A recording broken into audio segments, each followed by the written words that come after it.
A paz do Senhor Jesus, irmãos. Deus abençoe a sua vida, Deus abençoe a sua casa, no nome do Senhor Jesus. Irmãos, tem aparecido uns meninos aí nas redes sociais tentando ensinar pastores como que se ensina, falando sobre texto e contexto para pastores. Deixa eu falar uma coisa para vocês. Primeiro vocês larguem a chupeta para depois vir tentar ensinar pastor, tá? Eu já disse aqui que existem pastores que precisam estudar mais, mas não é o caso de muitos. Então vou falar de alguns assuntos aqui importantes que esses meninos têm citado. Irmãos, veja bem uma coisa. A Bíblia ela é tradução, transliteração, interpretação e espiritualidade, tá? Esses quatro aspectos que você tem que prestar atenção na Bíblia. E de espiritualidade, esses meninos não entendem nada. Mas vamos lá, irmãos. Eu quero começar com um assunto aqui, que existem até judeus que falam que é assim, tá? Mas veja bem, certas pessoas estão dizendo que Adão e Eva eram uma pessoa só, misericórdia, como se fosse um hermafrodita, né? Nada a ver. As pessoas agora começaram a estudar hebraico, parece que descobriram a roda, né?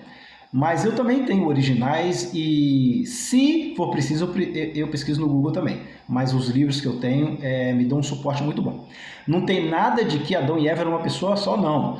O relato do Gênesis, no seu princípio, irmãos, tem uma primeira parte e a segunda parte do mesmo relato da criação, um com uma pouca diferença do outro nos pormenores, tá? Eu vou ler aqui sobre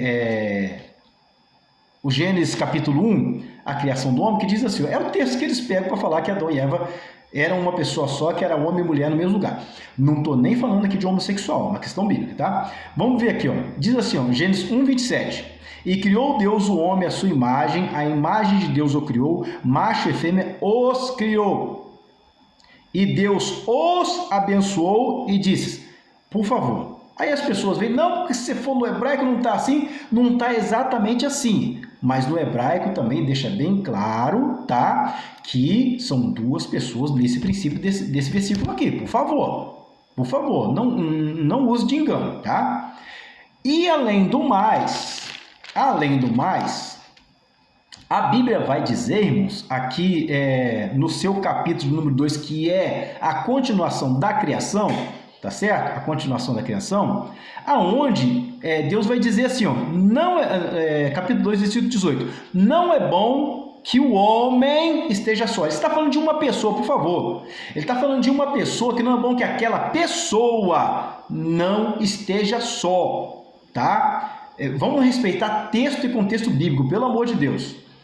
E a Bíblia vai dizer aqui, irmãos, louvado seja o nome do Senhor, veja bem, que a Bíblia vai dizer assim, ó, então o Senhor Deus fez cair um sono pesado sobre Adão, e este adormeceu, e tomou uma das suas costelas, e cerrou a carne no seu lugar. E da costela que o Senhor Deus tomou do homem, formou ou edificou uma mulher e trouxe a Adão. Aí as pessoas, não, é que ele arrancou a mulher que já estava ali, mas o que é isso? Né? Vocês estão querendo dizer que é tipo aquele caso daqueles gêmeos que nascem grudados? Por favor, vamos respeitar o relato bíblico. Não tem nada disso. A Bíblia está deixando bem claro que primeiro Deus fez o homem e depois Deus fez a mulher. Ou você está achando que o apóstolo Paulo estava brincando na sua carta, quando ele diz assim, primeiro Deus fez o homem, depois a mulher. O apóstolo Paulo, que era formado aos pés de Gamaliel, ele diz que primeiro Deus fez o homem e depois Deus fez a mulher. Ai, não, pastor, mas tem judeu que está falando, é um judeu que precisa estudar mais. É um judeu que precisa respeitar mais a palavra de Deus. Não é porque é judeu que sabe tudo, não, irmão. Um negócio não é assim, não. O relato bíblico deixa bem claro. Uma pessoa e depois outra. Primeiro foi formado um, depois foi formado outro. Isso também segundo as palavras do apóstolo Paulo. Vamos ler Bíblia em nome de Jesus. Adão não era hermafrodita. Deus fez a mulher dele, tá? Tirou dele e fez a mulher. São duas pessoas que foram feitas em tempos diferentes, texto e contexto. Por favor, né? Agora, irmãos, veja bem uma coisa. Eu disse para vocês aqui que a Bíblia é tradução, transliteração, interpretação e espiritualidade. Sem a espiritualidade, a Bíblia na sua mão vai ser um livro qualquer. Vai ser um livro qualquer. Você sabe o que acontece? Esses rapazes, esses meninos que estão tentando ensinar pastor a ensinar, são pessoas que muitas das vezes nunca fez a libertação de uma casa, de uma família, que esteja atormentado por espíritos malignos, coisa feia mesmo, nunca fizeram, muitas das vezes nunca expulsaram um demônio da vida da pessoa com imposição de mão, muitas das vezes não encontraram uma pessoa endemoniada na rua, como já aconteceu comigo algumas vezes, e expulsou o demônio da pessoa. São pessoas sem experiência espiritual. Nós temos que crer na Bíblia, irmão, na sua gramática, e também entender que ela precisa de espiritualidade. Sabe o que o apóstolo Paulo diz numa das suas palavras? Ele diz assim, que as coisas espirituais, elas se discernem espiritualmente, e que o homem natural, ele não compreende as coisas do Espírito. É muito bom estudar, é muito bom ter gramática, mas é bom ter joelho no chão também, filho. Joelho no chão, oração, tá? São pessoas que não têm experiência com obra de libertação, tá? Então a Bíblia tem o seu lado espiritual, a gente tem que explicar.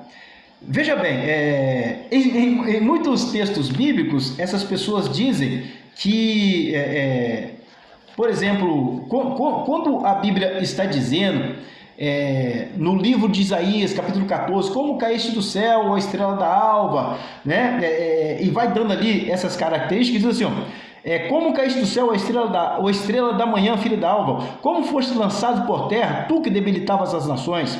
Tu dizia em teu coração, eu subirei ao céu, e acima das estrelas de Deus exaltarei meu trono, no monte da congregação me assentarei, da banda do norte subirei acima das mais altas nuvens, serei semelhante ao Altíssimo.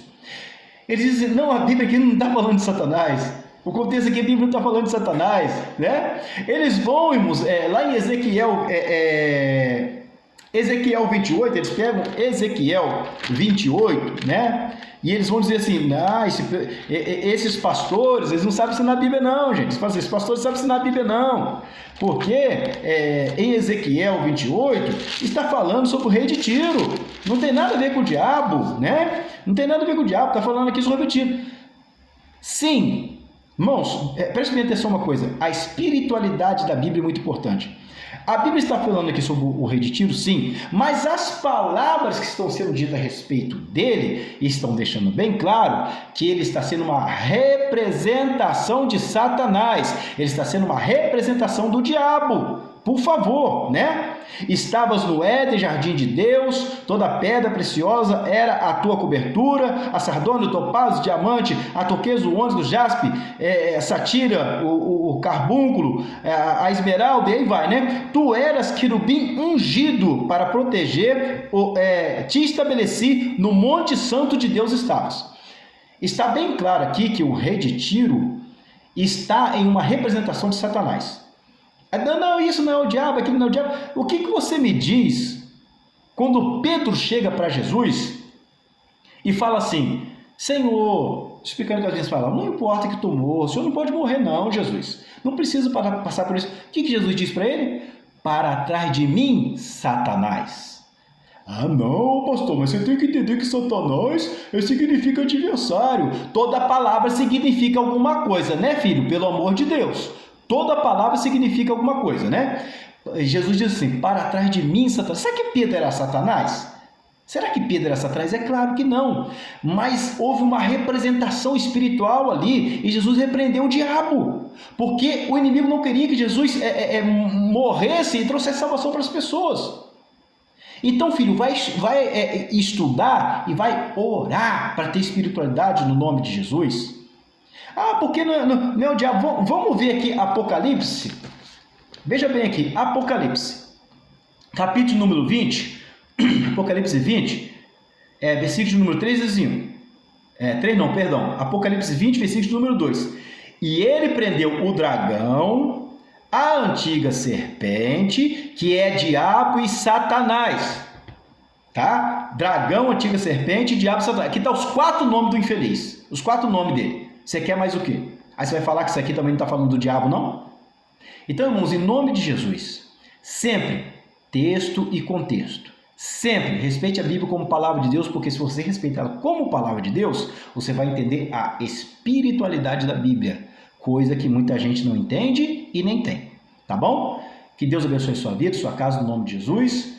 Cuidado com essas pessoas, respeite seu pastor. Amém? Em nome de Jesus Cristo.